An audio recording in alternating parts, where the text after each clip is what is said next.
귀하고 복된 우리 삼보의 가족 여러분, 오늘도 우리 주 예수 그리스도의 은혜가 여러분 모두에게 넘치게 함께 하시기를 축복하며 기도합니다. 여러분, 우리 모두 다시 이렇게 만나 서로에게 평강의 인사를 나누고 있으니 우리 평화로 서로에게 한번 인사 나눠보시면 어떠시겠습니까? 샬롬 하고 서로에게 인사하시겠습니다. 샬롬, 샬롬.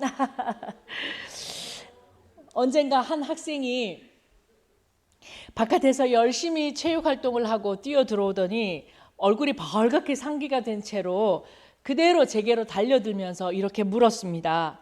목사님, 그런데 샬롬이 무슨 뜻이에요?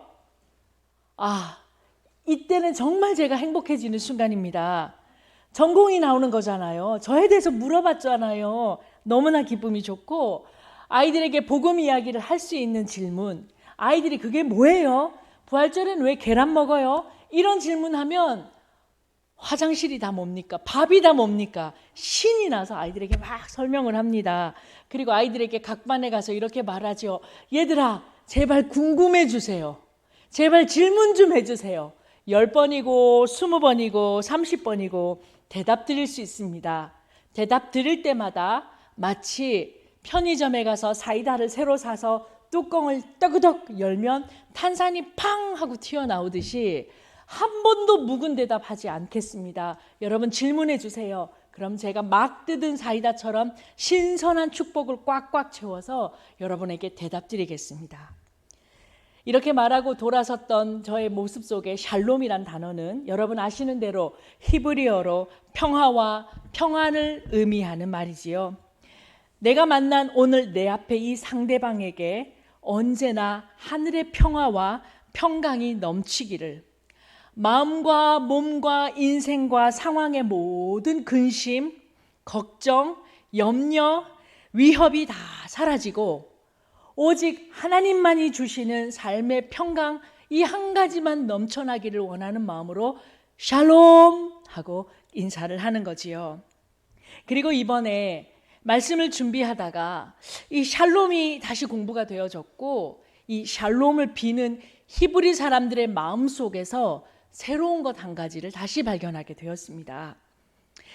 그들이 샬롬하고 아침에, 그리고 전쟁에서 돌아온 사람에게, 병에서 나은 사람에게 샬롬 하냐라고 물었던 뜻에는 이런 단어가 숨어 있었다는 거죠. 뭐냐면 혼돈과 무질서를 장악하며 찍어 누르고 있던 모든 어둠의 권세야 물러가라 라는 뜻이 샬롬이란 단어 안에 들어있다고 합니다. 생각해보고 알고 나니 더 강한 진동과 이 감동이 밀려오지 않으십니까? 가끔 마음이 우울하고 또 우울하고 또 우울해서 내가 앉은 자리에 있는 방의 커튼을 동서남북으로 치고 그 안에 오독하니 웅크리고 앉아 있으며 먹을 것도 싫고 만나는 사람도 싫고 그저 깊은 우물에 앉아 있는 사람처럼 그렇게 우울감에 쌓여 있을 때는 심리학적으로 정신과적으로 말하면 우울이라 하지만 믿음의 단어로, 영적인 단어로 바꿔 말하면 그것은 혼돈이며 무질서라고 해도 과언이 아닐 것입니다. 하나님이 사람을 만드실 때는 사람과 사람이 연결되도록 만들어 놓으셨고, 하나님이 사람을 만드실 때는 마치 꽃이 그러하듯 빛을 바라보게 되어 있고, 하나님이 사람을 만드실 때는 기쁨을 감추지 못하여 마치 자글자글 끓고 있는 맛있는 음식의 냄새를 거스릴 수 없는 것처럼 내 안의 기쁨을 숨기지 못하여 봄날에 터져나오는 개나리처럼, 아이들이 잘 가는 영화관에서 터져나오는 팝콘 냄새처럼 파바방 옆으로 튀게끔 만들어 놓으신 게 인생인데, 이 모든 창조의 질서를 거슬리고 이 모든 창조의 질서가 도저히 작동하지 않고 깊은 우울로만 내달려 가고 있다는 것은 우울이라는 말보단 되려 혼돈이며 무질서다라고 여겨진다는 이야기입니다. 오늘 우리가 이 예배를 마치고 거리로 나가서 만나는, 내 직장에서 만나는 이웃들은 얼굴은 해사시하게 씻고 나왔는지 몰라도 밤새 앓는 우울 속에서, 밤새 해결되지 않는 혼돈과 무질서 속에서 그가 어두움의 힘 아래 짓눌렸다가 겨우 나오게 되는지도 모르는 일이니, 우리 마음속에 있는 예수 그리스도의 평강으로 만나는 모든 자들에게 샬롬하냐고, 평강하냐고, 너를 누르고 있던 그 모든 어두움의 권세가 떠나가고 그리스도 예수의 빛 가운데로 충만해지라고 그렇게 간구하며 인사해야 될지도 모르겠습니다. 하여 여러분, 나 자신에게도 샬롬, 우리 모두에게도 샬롬, 그리고 꽃들에게도, 만물 가운데도, 온 우주 공동체 안에 있는 생명 가운데 샬롬이 넘치게 되기를 간절한 마음으로 비는 이 오후가 되는 것입니다. 샬롬이라는 인사 안에 혼돈과 무질서를 관장하는 어두운 힘이 파괴된다라는 뜻을 깨닫고 나서부터는 아침에 아이들의 등굣길에 서둘러 나와 서서 아이들이 모두 옹성거리고 들어오는 등굣길 앞에 서서 샬롬 하고 외칩니다. 가끔 좀 부끄럽기도 하지만요, 용기를 내서 샬롬, 샬롬, 얘들아 샬롬. 그러면 아이들이 반응합니다. 주머니에 찔러 넣었던 손 겨우 빼서 샬롬 하고 인사하는데, 우리 가운데 있어서 그리스도 예수의 빛이 충만한 우리, 나 밝은 곳에 있다고 너 어두운 곳에 있는 걸 무관하지 아니하고 우리 모두가 다 빛의 세계로 들어오는 하나님 나라의 꿈을 다시 꾸는다, 이런 말씀을 여러분과 나누게 됩니다. 첫 해, 그러니까 그리 오래되지 않은 첫 해에 지금 제가 사역하고 있는 학교로 부름을 처음 받았던 그 해 봄, 저는 생전 처음 보는 광경에 눈이 휘둥그레졌습니다. 나름대로 미쿡에서도 살아보고 뉴욕도 가보고 파리도 한번 어슬렁 다녀본 적 있는데, 제가 봤던 그 광경, 인생에서 처음 보는 광경이었습니다. 그 해 봄 저는 학교에서 아이들을 가르치고 목회해도 된다라는 허락을 받고 그 해 고3 아이들의 반을 맡아서 종교 수업을 하고 있었는데요.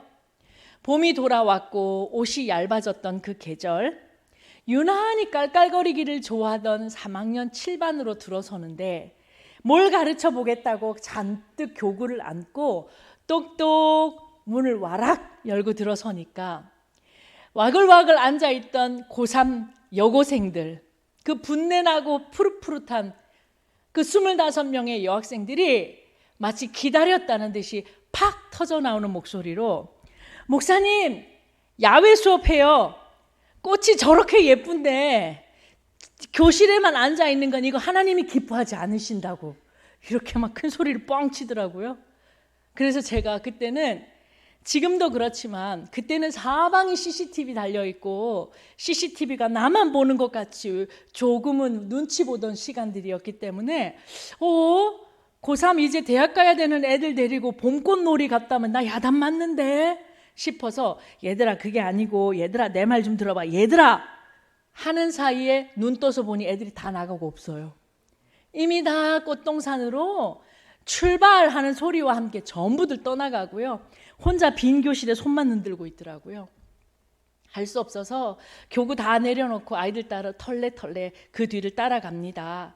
그리고 학교에는 야외 음악당이라고 하는 꽃이 지천에 펴져 있는 그런 동산이 있는데, 그때 제가 보았던 광경이 바로 이 그림입니다.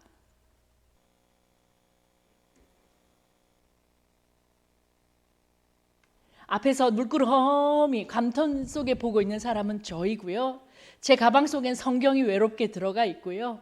첫 번째 그림만 보여주시면 됩니다.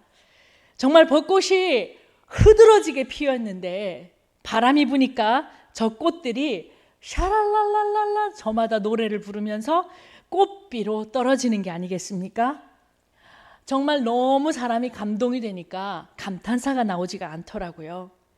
생애 최고의 봄의 광경을 저는 그렇게 보았습니다.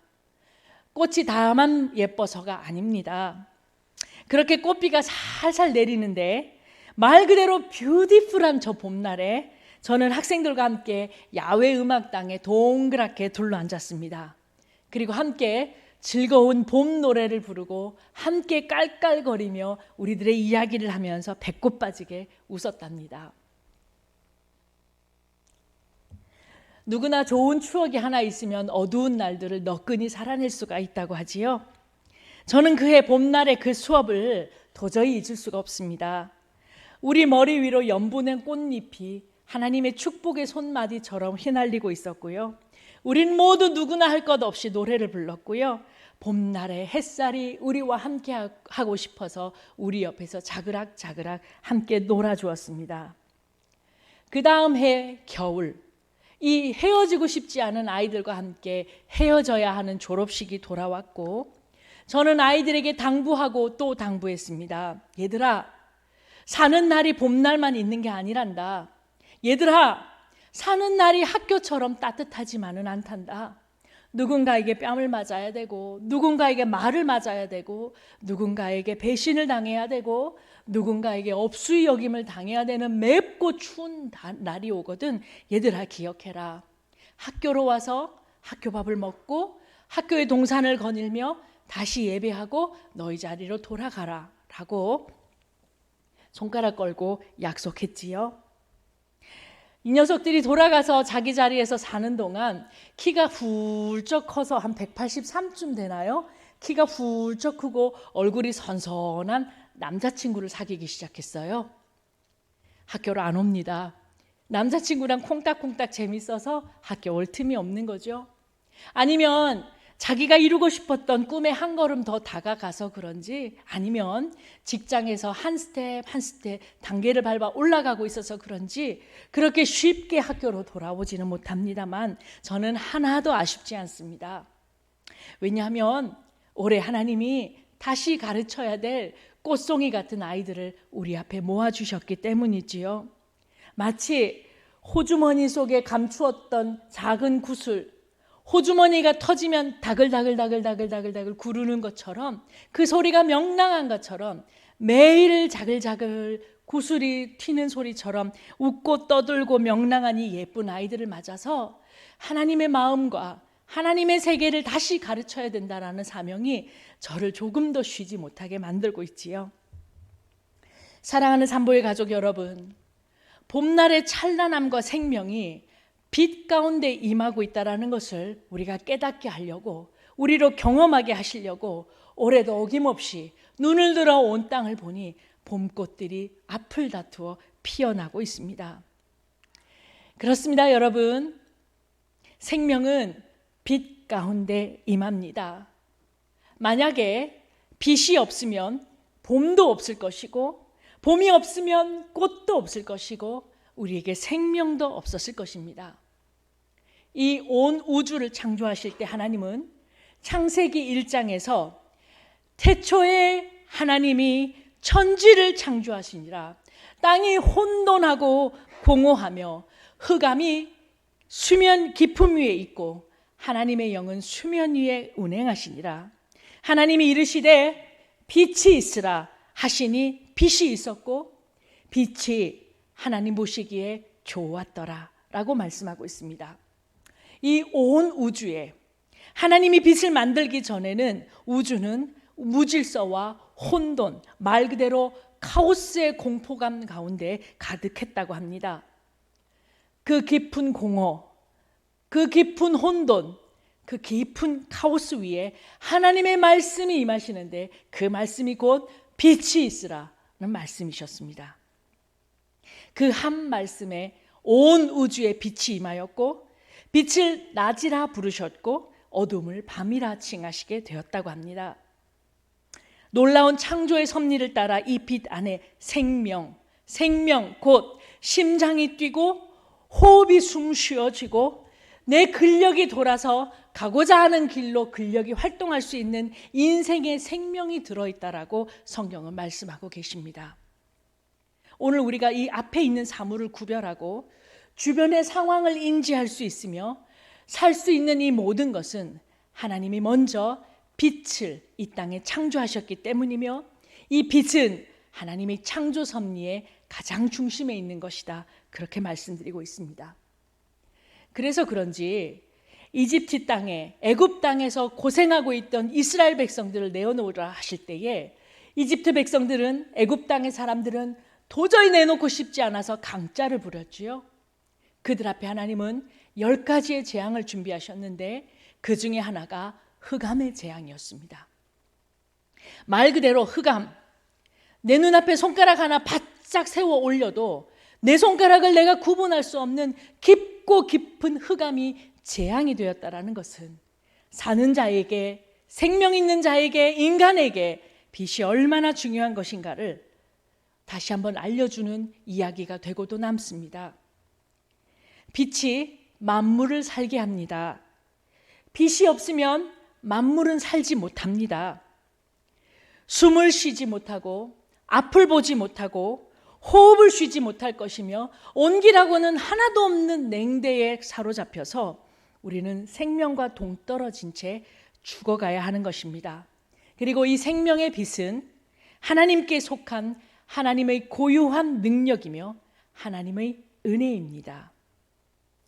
온 땅 사람들이 흑암에 앉아 어두움의 권세 가운데 짓눌려 있을 때 참 빛, 곧 이 땅에 오시는 참 빛을 우리에게 보내주셨는데 오늘 성경에 보니 그분이 바로 예수 그리스도시라고 말씀하고 계십니다.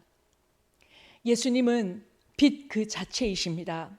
그리고 그 빛이 임할 때는 어두움은 소리도 내지 못하고 지체치 못하고 물러나는 것이 빛의 생리며 빛의 능력이며 빛의 은혜입니다. 하여 이렇게들 말씀하시죠. 빛이 비추어지는 속도보다 빛을 감지하고 물러나는 어두움의 속도가 훨씬 빠르다고 말입니다. 예수 그리스도, 하나님이 온 땅의 죄악을 해결하시려고 궁리하셔 아껴 내어놓으신 하나님의 독생자 예수 그리스도, 이 무질서와 혼돈의 카오스의 인생 세상에 비추시는 하나님의 참빛 예수 그리스도, 그리고 그 누구라도, 그 누구든지 이 빛 가운데로 나오시면 그는 생명을 잇대게 되는 것이며 그를 누르던 모든 어두움은 떠나가게 될 것이며 그는 꽃들이 피는 것처럼 살며 피며 생명이 돋우어진다라는 것을 오늘 우리가 다시 깨닫게 됩니다. 오늘 우리가 읽은 요한복음의 말씀을 들어보니 참 빛을 영접하는 자, 그 이름을 믿는 자에게는 하나님의 자녀가 되는 권세를 주셨다라고 하십니다. 하나님이 빛이시니 하나님의 자녀가 된다는 건 곧 빛의 자녀가 되는 것이지요. 사랑하는 여러분, 어두움이 여러분을 찍어 누르고 있을 때에 왜 이러는 거야?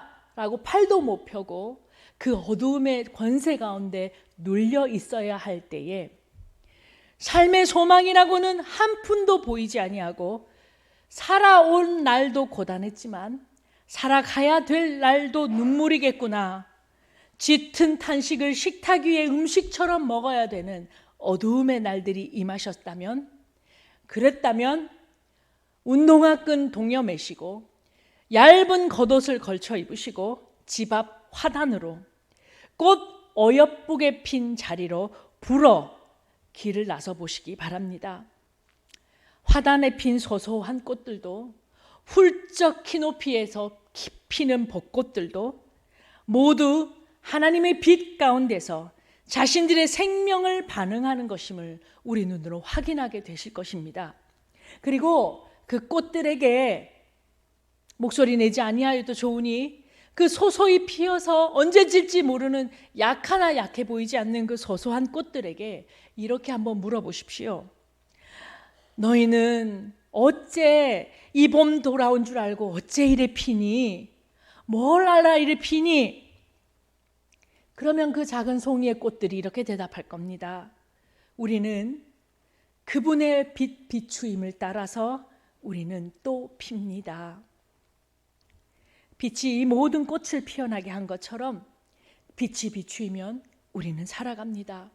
참빛 대신 예수 그리스도만 있으면 우리는 생명으로 살게 됩니다. 그러니 여러분, 이 빛 가운데로 나오십시오.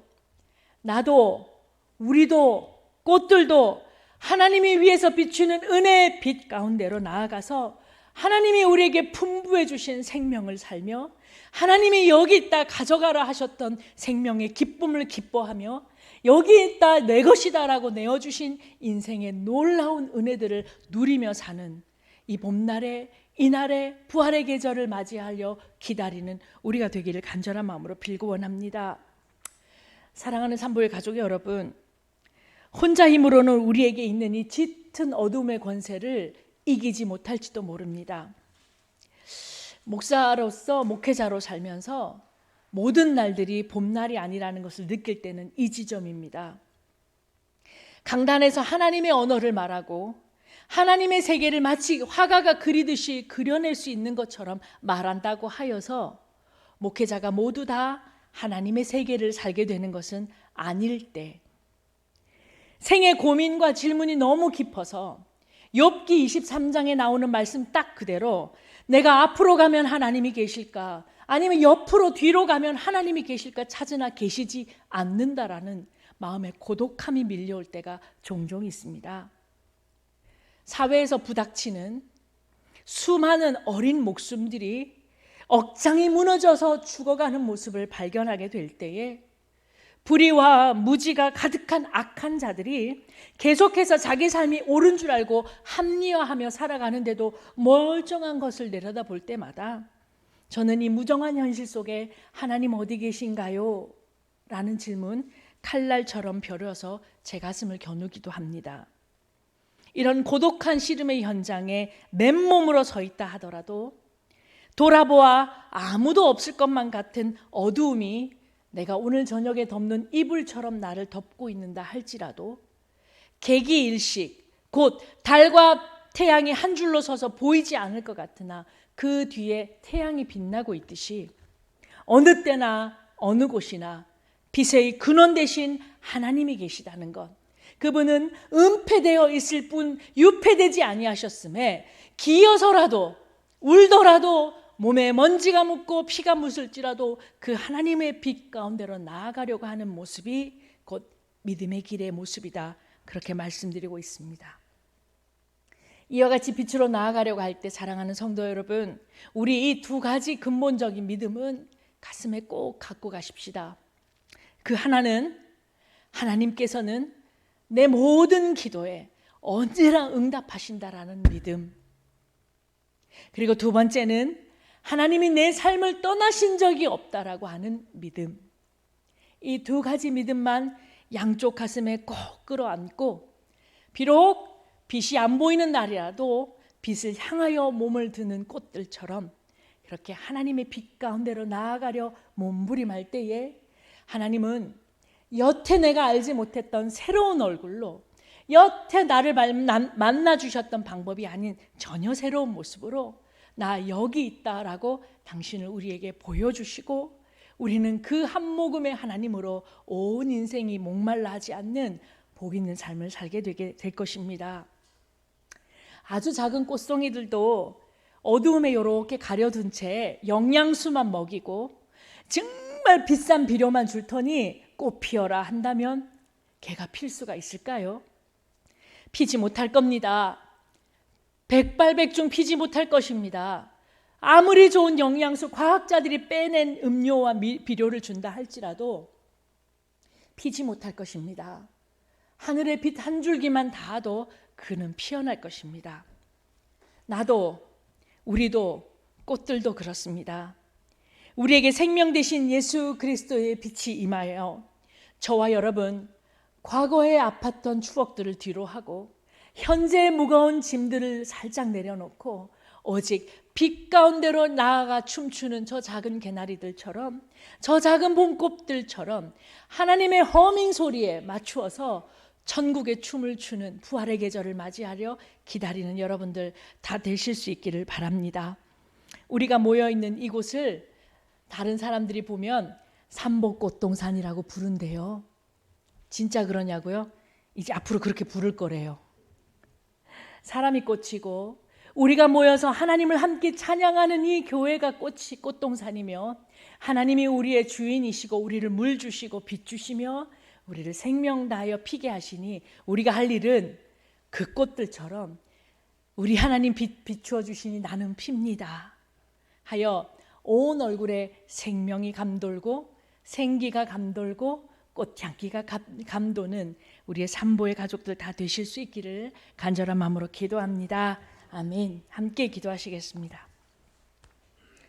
사랑의 하나님, 은폐되어 계실 수 있으나 유폐되시지 않으신 하나님, 언제나 함께 하시며 내 기도를 들으시는 하나님, 내 삶을 떠나신 적이 없는 내 하나님이 빛으로 내 가운데 계신 것을 기억하고 우리가 계속해서 이 빛 가운데 거하며 생명과 성령의 법으로, 부활하신 우리 주 예수 그리스도의 생명과 성령의 법으로 매일 사는 삶을 사는 복된 우리 사랑하는 성도님들 다 되실 수 있도록 은혜 내려 주옵소서.